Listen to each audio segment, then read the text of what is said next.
बोलो जयकारा बोल मेरे श्री गुरु महाराज की जय। श्री सद्गुरुदेव भगवान की जय।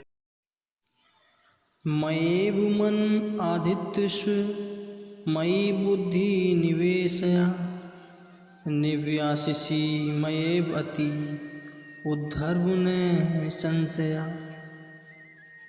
गीता में बहुत प्यारा श्लोक है। इसका अर्थ है अपने मन को केवल मुझ में ही लगा, अपनी बुद्धि को भी मुझ में लगा, फिर इसमें कोई संदेह नहीं कि तू मुझ में ही निवास करेगा। ध्यान जैसा कि आमतौर पर माना जाता है कोई शारीरिक व्यायाम नहीं है, परंतु मन और बुद्धि दोनों को सद्गुरु के सूक्ष्म और एकाग्र चिंतन में लगाने की एक अति सूक्ष्म कला है।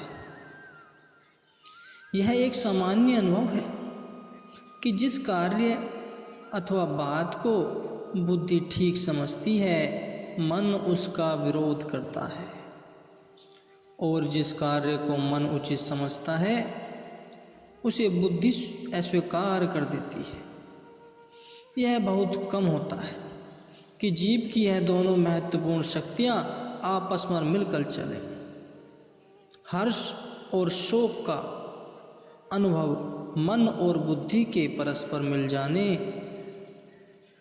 से यही कारण है कि पूर्ण सुख रूप मनमोहक स्वरूप के ध्यान में दिल और दिमाग दोनों को लगाने के लिए समस्त आंतरिक वृत्तियों को साधना अभ्यास से नियंत्रित करना पड़ता है। इस श्लोक में इसी विधि का विवेचन किया गया है। अपना मन केवल मुझ में ही लगाओ।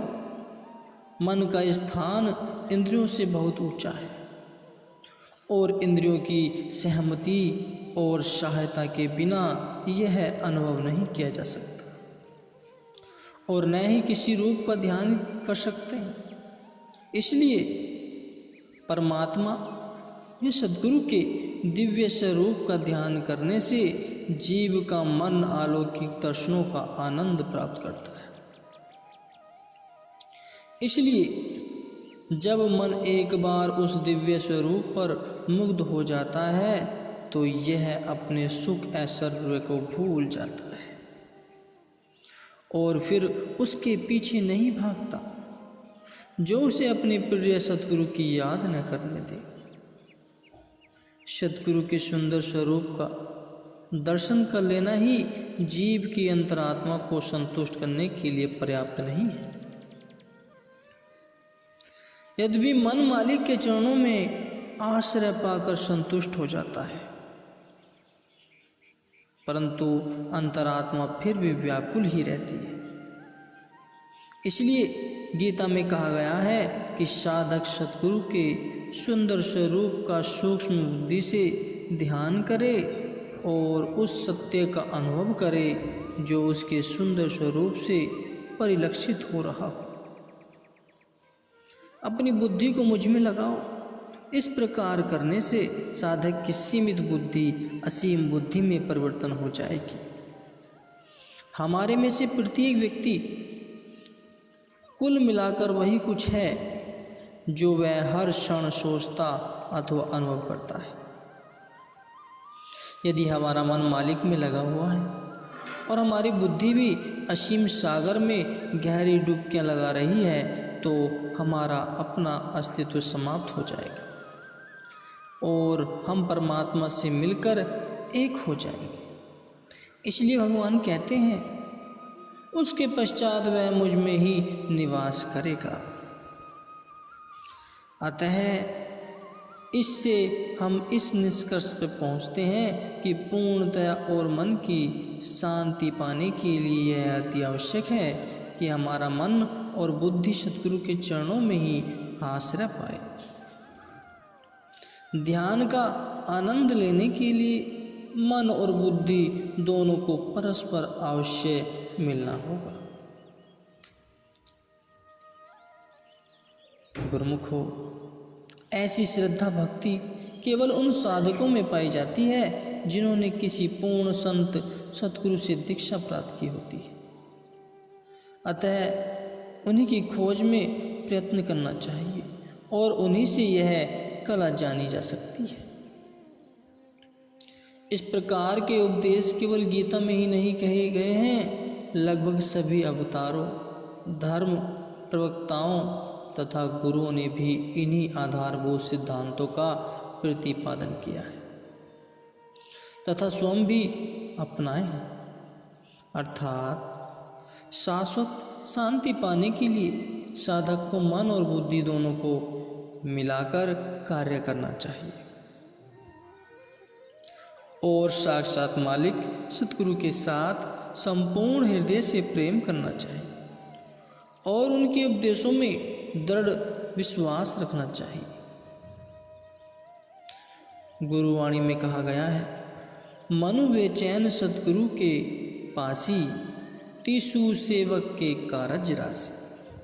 अर्थात जो कोई भी श्रद्धा भक्ति से अपना मन सतगुरु को अर्पित कर देता है, उस सेवक के सभी कार्य स्वयं ही संपूर्ण हो जाते हैं।